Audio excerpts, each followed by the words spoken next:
పిత పుత్ర పవిత్రాత్మ నామంన ఆమెన్. గౌరవనీయులైన సహోదరి సహోదరులారా, మీకందరికీ మన ప్రభు అయిన క్రీస్తు దేవుని యొక్క సందేశ ధ్యానమునకు సాదరంగా స్వాగతం పలుకుతున్నాను. ఈరోజు మన ప్రభువుని అనుగ్రహించినటువంటి సువిశేష పట్టణము మత్తయి సువార్త 20వ అధ్యాయము 17వ వచనం నుంచి 28వ వచనం వరకు. అయితే ఇందులో అత్యంత ప్రధానంగా మనము ఈరోజు ఈ యొక్క సందేశంలో 25వ వచనం నుంచి 28వ వచనం వరకు చదువుకొని ఆ వాక్యమును ధ్యానించుకోవడానికి ప్రయత్నం చేద్దాం. అందుకు పవిత్రాత్మ సర్వేశ్వర శక్తిని మనకు అనుగ్రహించమని మనము ప్రభువుని వేడుకుందాం. పవిత్రాత్మైన సర్వేశ్వర, దయచేసి మా పైకి వేంచేసి రండి. చెప్తున్న నా పైకి, ఈ వాక్యమును వింటున్న సహోదరి సహోదరులందరిపైకి వేంచేసి రండి. మీ యొక్క జ్ఞానమును మాకు దయచేయండి. ఈరోజు మీ దైవ వాక్కును కూలంకుషంగా అర్థం చేసుకునే భాగ్యాన్ని మాకు ప్రసాదించండి తండ్రి. ఆమెన్. నీలైన సహోదరి సహోదరులారా, ఇప్పుడు మనం ఆ వచనములను చదువుకుందాం. శ్రద్ధగా ఆలకించగలరు.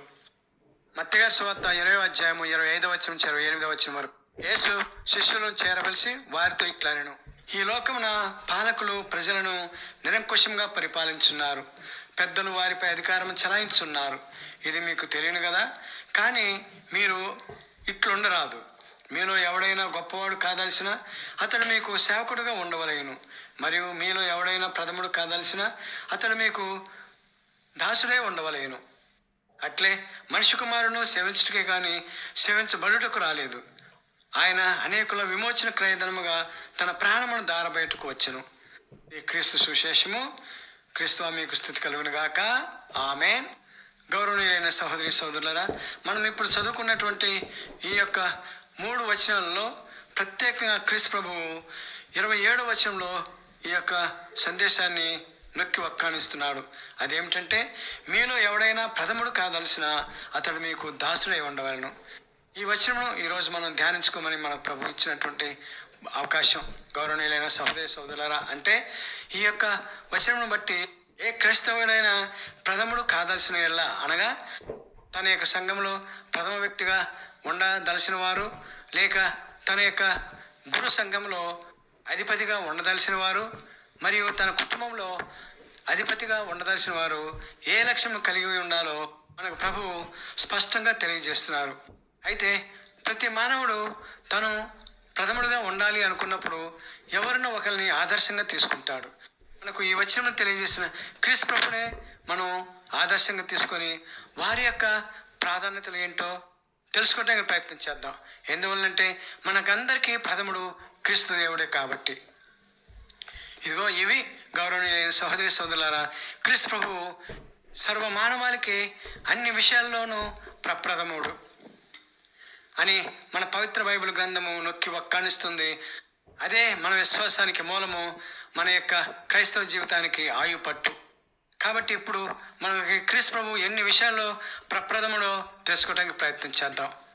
ప్రప్రథముడు లేక ఒకే ఒక్కడు క్రీస్తు దేవుడు. సృష్టిలో ఉన్నవాడు, సృష్టికి పూర్వమే ఉన్నవాడు, సృష్టినే సృష్టించిన వాడు, సృష్టి లేకపోయినా ఉండువాడు, ఆయనే ప్రప్రథముడు క్రీస్తు దేవుడు. సృష్టిలో కన్యక ద్వారా జన్మించిన ప్రప్రథముడు, పవిత్రాత్మ ద్వారా జన్మించిన ప్రప్రథముడు, పశువుల పాకలో జన్మించిన ప్రప్రథముడు, బాలుడిగా ఉన్నప్పుడే దూరదేశాల రాజులను ఆకర్షించిన ప్రప్రథముడు, దేవుడైయుండి మానవ రూపుడైన ప్రప్రథముడు, శోధింపబడి సాతాను జయించిన మానవ ప్రప్రథముడు, మానవ జాతికి శాంతిని పరిచయం చేసిన ప్రప్రథముడు, మానవ జాతికి అహింసను పరిచయం చేసిన ప్రప్రథముడు, మానవ జాతికి శత్రువును క్షమించి ప్రేమించమన్న ప్రప్రథముడు, నాయకుడంటే సేవకుడు అని పలికిన ప్రప్రథముడు, నాయకుడు అన్న మాటకు కొత్త అర్థం ఇచ్చిన ప్రప్రథముడు, శత్రువు యొక్క మంచి కోరి శత్రువు కొరకు ప్రాణమిచ్చుట కన్నా మిన్నైనది లేదని చేసి చూపించిన ప్రప్రథముడు, దేవుని అవిధేయతకు మించిన పాపం లేదని చెప్పిన ప్రప్రథముడు, దేవుని విధేయించుట కన్నా మించిన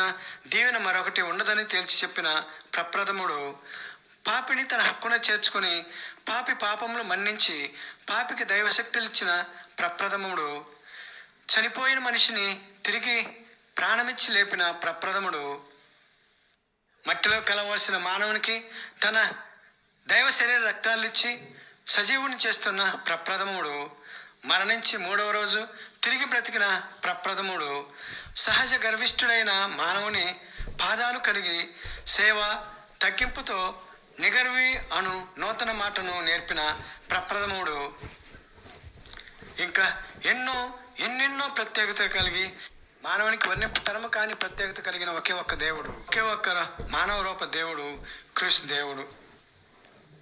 కావున గౌరవ సహోదర సహోదరి, ఈ ఉపవాస దినములోనైనా పాప మనస్తాపం పొందు, క్రీస్తు ప్రభుని విశ్వసించు, అనుసరించు, రక్షణ పొందు, మరణించి లేవగలిగిన ప్రత్యేకతను పొందు. తదాస్తు. వర్ణింప వీలుకాని ప్రత్యేకతలు పొందిన దేవుడు నీకు, నాకు, మనందరికీ భూమి నుంచి దివికేగే ప్రత్యేకతను అనుగ్రహించుదురుగాక. ఆమెన్. పిత పుత్ర పవిత్రాత్మ నామమున ఆమెన్. త్రియేక దేవుడు ఇప్పుడు ఎప్పుడు ఎల్లప్పుడూ స్తుతించబడుదురుగాక, కీర్తించబడుదురుగాక, ఆరాధించబడుదురుగాక, మహిమపరచబడుదురుగాక. ఉపవాసం చేస్తున్న బిడ్డలందరినీ దీవిస్తూ వారందరికీ రక్షణ కవచమై శోధన తట్టుకునే శక్తిని ప్రసాదించుదురుగాక.